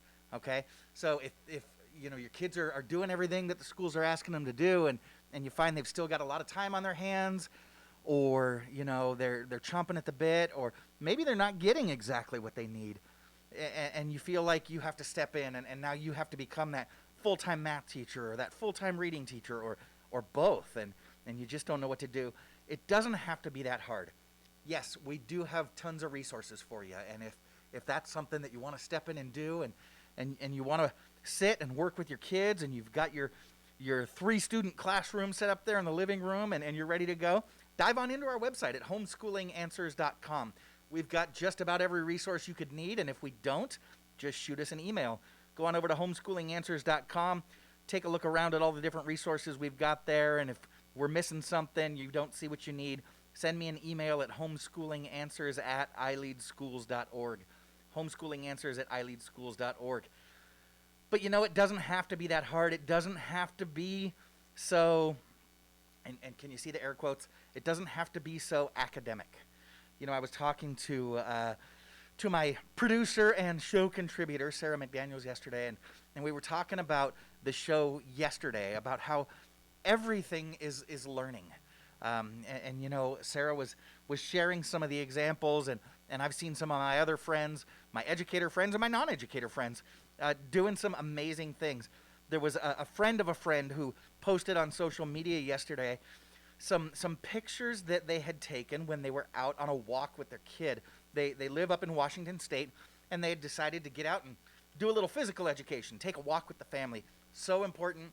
Get out, take that walk, get your exercise, get some fresh air, especially now that, you know, the earth, like Fred had said, is taking that deep breath, and it's just so nice outside. So they got out, they took a walk, and they found some interesting rocks. And the kids were asking, you know, what kind of rock is this? Well, Mom didn't know. And so they hung on to it, and they were talking about it, and Mom just kept poking the kids, prodding the kids to ask questions. You know, what do you think it is? And how do you think that rock was made? And where did it come from? And so then they decided to post on social media and ask their friends, this is the rock we found.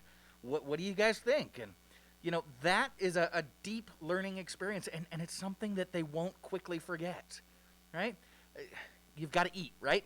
And chances are you're probably cooking at home a lot more than you used to. We had Chef Cindy on, I think, late last week, and she talked to us about cooking at home. That can be a deep lesson in, you know, your personal family history or math. You know, lots of fractions going on in the kitchen. What about cleaning at home? You know, that can be a lesson in math. You know, have the kids figure out who's vacuuming the greatest surface area there, or you know, how can you organize it? Scheduling. You know, we think that the scheduling is just something that's logistics. It's not really learning, but that's a complex skill that your kids can start working on, scheduling their time.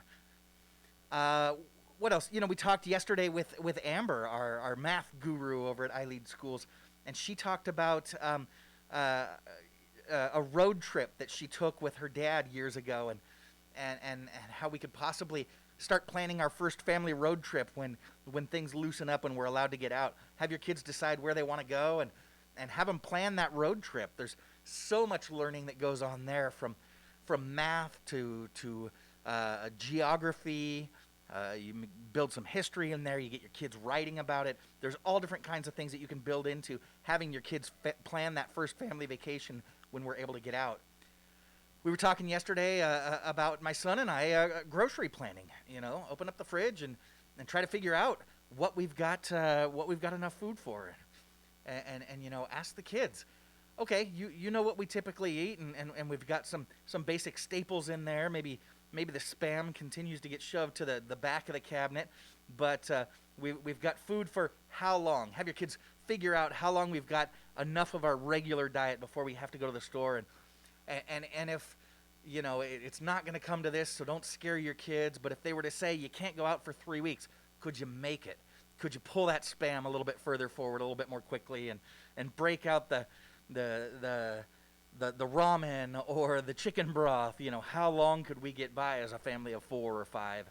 You know, there's all different kinds of learning that you can do. Sarah was talking about her son ordering a guitar on Amazon, and he's teaching himself to play the guitar right now.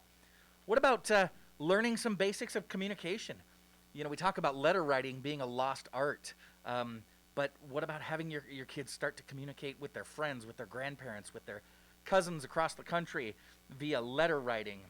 Maybe they learn to type on a typewriter. Do you have an old typewriter? What about calligraphy? You know, kids love retro stuff like that. Introduce sewing or scrapbooking or quilting. It's a great way for kids to learn a little bit more about their family, about themselves, and a really valuable skill. You know, I'm so grateful for my friends that sew, because of them, I'm able to wear this cool mask that I've got on right now. So, none of that your thing? Well, put the kids on Zoom or Hangouts or a FaceTime session and have grandma show them how it's done. You know, there's lots of learning. Just slow down and find the learning in every experience. It is out there, okay? So you can do this, and we are here to help, okay? We're going to take a quick commercial break, but I want you to stand by. Kristina de Bree will be joining us on in next break, our show's official licensed marriage and family therapist. You are listening to SCVI Charter School's Eye on the Valley, Homeschooling Answers. I'm Matt Watson on your hometown station, KHTS. The best live theater can be found right here in the Santa Clarita Valley. The Canyon Theater Guild has been entertaining audiences for decades with top quality musicals and plays. Located on Main Street in Old Town Newhall, CTG also offers workshops for the young actor in your family. For more information, call the box office at 799-2702 or go online to canyontheater.org. You see so much when you look at your child. A creative spirit that surprises you every day. Curiosity that develops into exploring unique passions. A little leader growing every day to discover who they are, what they love, and how they can make their mark on the world. At SCVI, we see those same amazing things. Our tuition-free K-12 charter school gives your child boundless opportunities to think critically and imagine freely, with a customized learning program built around each individual student. As iLead's founding school, SCVI combines an immersive approach to traditional subject learning with extracurricular activities including STEAM, robotics, theater, music, and sports. SCVI has the only international baccalaureate program in Santa Clarita, with a 10-year proven track record of graduates excelling at top universities. And we're in your backyard, just off the 5 freeway in West Santa Clarita Valley in Castaic. For enrollment information or to learn more about our program, including homeschool options, visit iLeadSantaClarita.org. iLead Schools, free to think, inspired to lead. La Esmeralda is home to truly authentic Mexican food. This family-owned restaurant prides itself on its fresh-to-order menu. Even the tortillas are made in-house. If you have a taste for sizzling fajitas, flautas, or menudo, you have to try La Esmeralda's Mexican and seafood restaurant. Dine in or order out for the most authentic Mexican food Santa Clarita has to offer. Their Taco Tuesdays, it'll turn you into a regular. La Esmeralda on Bouquet at Haskell. Your hometown station, KHTS.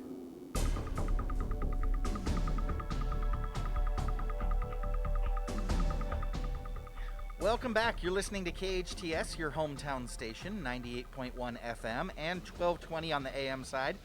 This is Matt Watson, and you are listening to Eye on the Valley, Homeschooling Answers. We are joined this morning by our show's official licensed marriage and family therapist, Kristina de Bree. You know, we kind of slammed the door quickly on Kristina yesterday as we had hard out at the end of the show, and she was just getting into some really important stuff. So, Kristina, welcome back. Good morning. Good morning. It's good to have you. We apologize about cutting you off so quickly yesterday, and we want to go back to what you were talking about.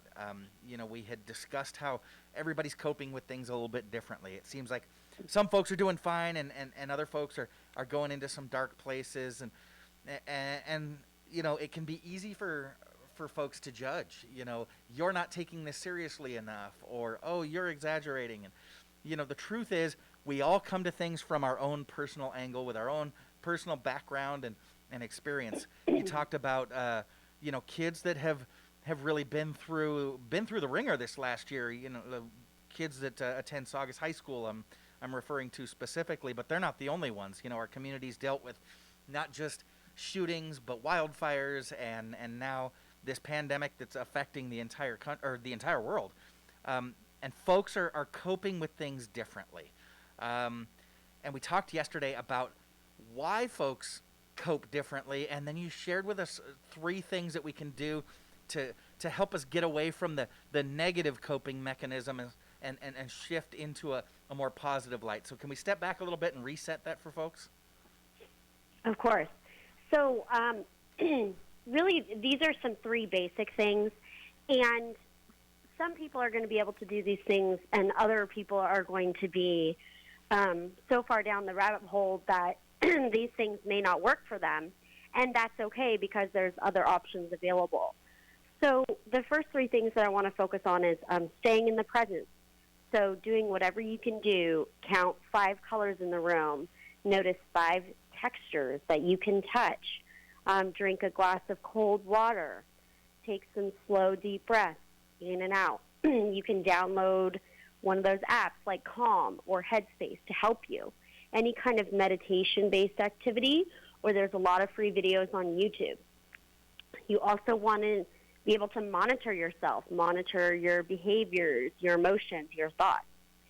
So, for example, knowing, hey, after I watch the news, I feel like I'm on the ceiling, or hey, I'm spending 6 hours a day, or maybe 12 hours a day, compulsively looking through my social media news feed, and that's going to keep your stress response revved up. So remember we talked about yesterday that right now so much information is coming on. It's going to keep our stress response elevated. And the more that the stress response is elevated, the slower the traffic on the freeway, right? So the freeway represents our ability to process and get information from, point A to point B. And so with lots of cars getting on the freeway and with a heightened stress response, which is going to bring that freeway from maybe 6 lanes in each direction to 2 lanes in each direction, you can imagine how long it's going to take. So what we really want to do is shut that or minimize the stress response or use the stress response in a healthy way. So just to recap real quick, staying in the present, monitoring your emotions and thoughts and behaviors, and then focusing on what you can control. Mm-hmm. So maybe you say, hey, I am going to finish this art project. Hey, maybe I'm going to organize all the food. You talked earlier about teaching kids how to meal plan and incorporate that with budgeting and trying to see what we can stretch out for a few weeks. So maybe that's, hey, let's organize the pantry, okay? So I can't control that, I can't go to my favorite restaurants anymore, but I can control my meal plan for the next 3 weeks. You can do chores. You can stick to as regular a schedule as possible. You can go to sleep at the same time every day and wake up at the same time every day. Any way that you can put structure into your life is going to give you a sense of control. So while these can be great, there are going to be some people that are able to do this and then some people that aren't going to be able to do this. So I think in the coming days when we're going to talk about things, we could focus more on the people who are struggling. And I want to talk about some warning signs and some things, some longer-term problems that can develop when we're, kind of getting further down the rabbit hole. But, I also want to say that right now a couple of really powerful things is just focus on connection, right? Connection is so powerful during this time, right? And the really great thing right now is that we're all in this situation, right? So we are isolated, but we're all isolated together. So, and this is how it was for me growing up in cystic fibrosis land, is that, we basically lived this entire life, right? Some of you may remember the movie 5 Feet Apart that really comes from the rule in the cystic fibrosis community, 6 feet apart. Mm-hmm. So we've been living this for decades, and we have found ways to experience connection even with the 6-foot rule. And so a lot of that is just whatever you can do. We have FaceTime, we have Zoom, we have YouTube, we have phone, we have, whatever creative ways that you can find to stay connected. And remember that there is professional help out there. And even if you can't afford professional help, there are a lot of free resources available on YouTube, on social media. On my social media, I'm putting out some free resources. Lots of mental health professionals are, and people from lots of different professions at this time.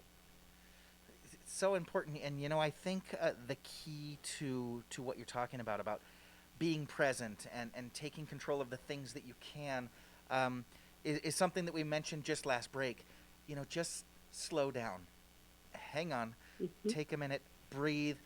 Analyze the things and look around and find the things that you can control. Just, again, slow down. You're not going to miss anything. Nothing's going to speed past you. It seems like the pace of the world has slowed down as well. So just take a deep breath and take it easy. When you talk, Kristina, about us being isolated together, I had an interesting conversation last night with a couple of different people in my family.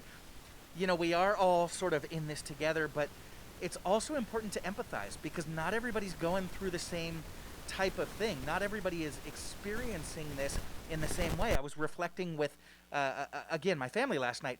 My brother and the way he's experiencing this is he's actually got more people in his home than he normally does. My brother and his family are normally a very, very active family, and so there's very seldom people in the house.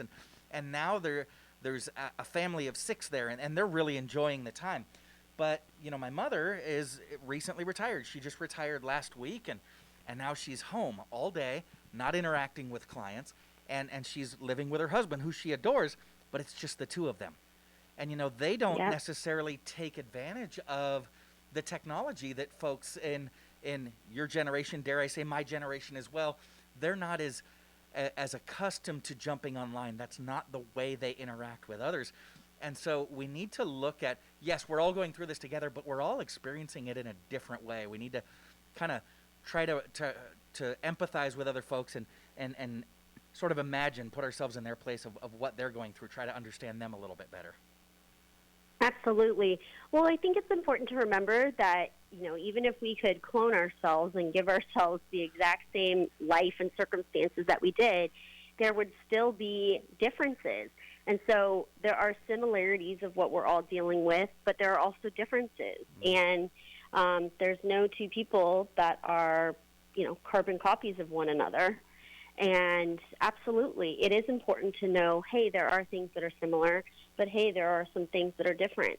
And so sometimes it's valuable to connect with people who have a lot of similarities to you, because you get that universality and you get a lot of validation, but also connecting with people who are experiencing things different from us, because we can help one another in different ways, right? Yeah. It's like the optimist that looks for the opportunity in every situation and the pessimist that looks for the challenge in every situation. Right. They are both equal. They're both equally important, the yin and the yang. Yeah, important to try to understand each other, help each other, and again, just slow down. Now, that is all the time that we have for today, and so I want to thank you, Kristina, for joining us as always. I want to thank our listeners for joining us as well, and our guest today, Sulphur Springs Superintendent Catherine Kawaguchi, Mortgage Advisor Fred Arnold, and again, Kristina de Bree, Licensed Marriage and Family Therapist. Thank you so much. I also want to thank today's show contributors, Sarah McDaniels and Tony Watson, and our amazing board operator, Shane Kutchell. You do a great job. Thank you, Shane.